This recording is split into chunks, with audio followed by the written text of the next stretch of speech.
Hello दोस्तों, dictation start होगी 5 second बाद। स्टार्ट। संसद के मानसून सत्र का दूसरा दिन भी हंगामे की भेंट चढ़ गया। हालांकि सरकार पहले से इस बात के लिए तैयार थी कि यह सत्र हंगामेदार होने वाला है, मगर इसी बीच कुछ राजनेताओं और पत्रकारों के फ़ोन से जासूसी करने का मामला उजागर हुआ तो फिर वही सबसे बड़ा मुद्दा बन गया।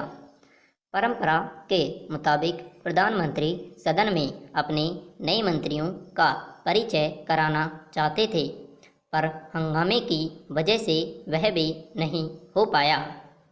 विपक्ष चाहता था कि पहले उसके सवालों पर चर्चा हो, फिर बाकी मुद्दों पर बातचीत हो। तमाम अवरोधों के बावजूद दूसरे दिन दोपहर बाद राज्यसभा में कोरोना को लेकर बहस शुरू हुई। इस पर विपक्ष ने सरकार को घेरा। कोरोना की दूसरी लहर में जिस तरह पूरे देश में अफरा तफरी का माहौल देखा गया, अस्पतालों में बिस्तर उपलब्ध नहीं थे, दवाएं नहीं मिल पा रही थीं, ऑक्सीजन की भयानक कमी हुई, उसके चलते लाखों लोगों की जान चली गई। उस पर सरकार से सवाल तो पूछे ही जाने चाहिए थे। इसके अलावा केंद्र और राज्य सरकारों पर कोरोना से हुई मौतों के आंकड़े छिपाने के भी आरोप हैं, जिस पर विपक्ष ने सरकार से जवाब मांगा। फिर कोरोना के टीके उपलब्ध न हो पाने की असल वजहें स्पष्ट करने की मांग की गई। इस मसले पर विपक्ष के हंगामे के बीच स्वास्थ्य मंत्री ने कहा कि कोरोना को लेकर राजनीति नहीं की जानी चाहिए। यह ठीक है कि आपदा के वक्त सियासी नफ़े नुकसान से ऊपर उठकर उससे पार पाने के लिए एकजुटता की ज़रूरत होती है, पर हकीकत यह भी है कि सरकार खुद से राजनीतिक रंग देने के आरोपों से बच नहीं सकती। पहली लहर के मंद पड़ते ही सरकार ने उसे संभालने का बढ़ चढ़कर श्रेय लेना शुरू कर दिया।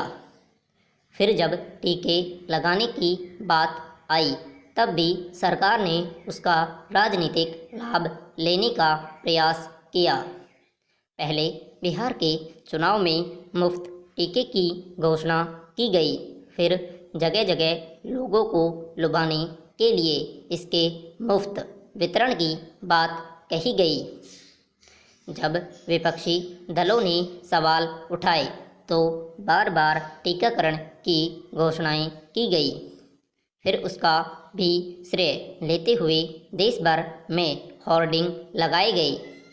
पहली लहर के थमते और टीकाकरण अभियान शुरू होते ही जैसे मान लिया कि अब कोरोना का कोई खतरा नहीं है, उसी का नतीजा था कि दूसरी लहर में लाखों लोगों को अपनी जान गंवानी पड़ी। इस शिथिलता की जवाबदेही आखिरकार सरकार पर ही तो है। कोरोना के टीकाकरण अभियान में अब तक अपेक्षित गति नहीं आ पाई है। इसके चलते बहुत सारे टीका केंद्र बंद हैं और लोगों को परेशानियों का सामना करना पड़ता है। गैर भाजपा शासित प्रदेशों की सरकारें अक्सर केंद्र पर टीके उपलब्ध कराने के मामले में भेदभाव का आरोप लगाती है। यह तब है जब केंद्र ने बाहर से टीके मंगाने शुरू कर दिए हैं और अपने यहाँ टीका उत्पादन बढ़ाने पर जोर दिया गया है। टीके की पहली और दूसरी खुराक के बीच की अवधि बढ़ा दी गई है। आरोप है कि सरकार ने समय रहते टीकों की खरीद, उत्पादन और वितरण के मामले में व्यवहारिक रुख अख्तियार नहीं किया। इन आरोपों की सफाई में सरकार से सदन के सामने तथ्यात्मक जानकारियां उपलब्ध कराने की अपेक्षा स्वाभाविक है।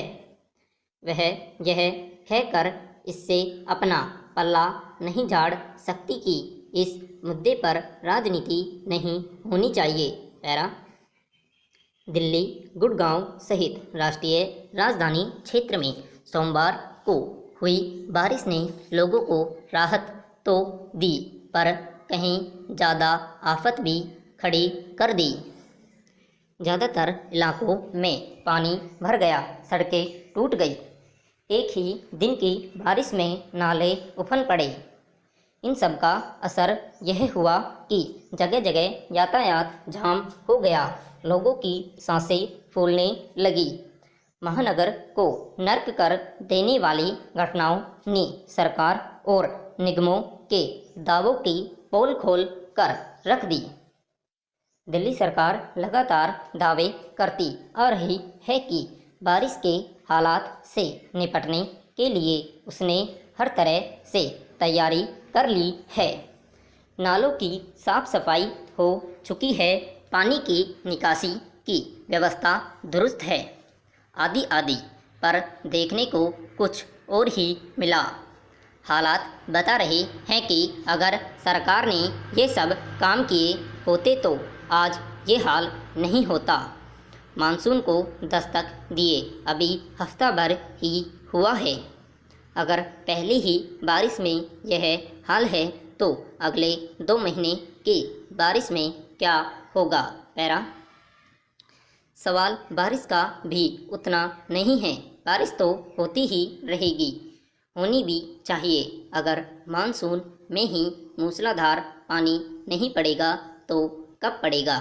यहाँ मसला बारिश की तैयारियों का है। यह हर साल का रोना है। पहले खूब लंबे चौड़े वादे होते रहते हैं, लेकिन एक ही बारिश सारे दावों को धो डालती है।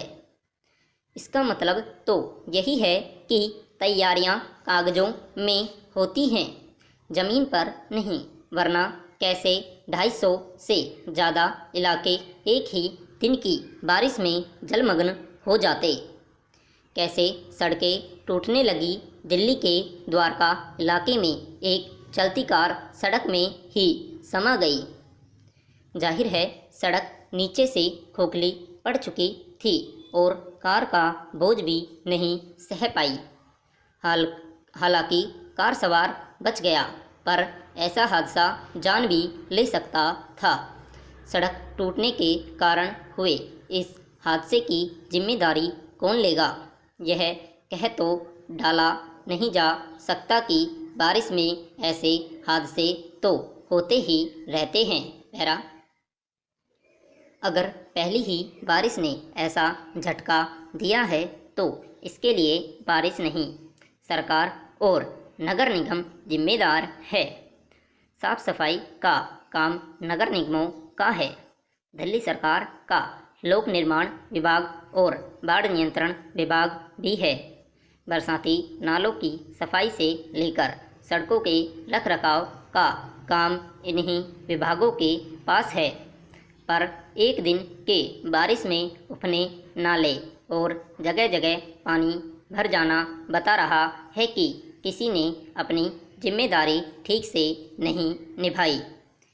याद किया जाना चाहिए कि पिछले कुछ सालों में तो तमाम जगहों पर अंडरपास में पानी भरने से हादसे भी हुए हैं, लेकिन इनमें से पानी निकालने के लिए अब तक सरकार पर्याप्त पंपों का बंदोबस्त भी नहीं कर सकी।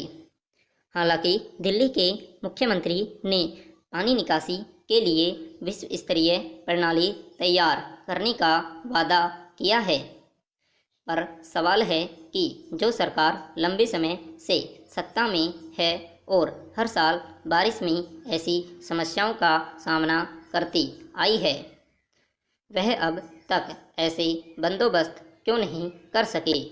दिल्ली के साथ एक बड़ी मुश्किल यह भी है कि सरकार और नगर निगमों के बीच तालमेल का बेहद अभाव है। जिम्मेदारियों और कामकाज को लेकर दोनों में आए दिन टकराव चलता रहता है। ऐसे में दोनों अपनी नाकामियों का ठेकरा एक दूसरे के सर फोड़ते रहते हैं और नतीजे जनता भुगतती है। समाप्त।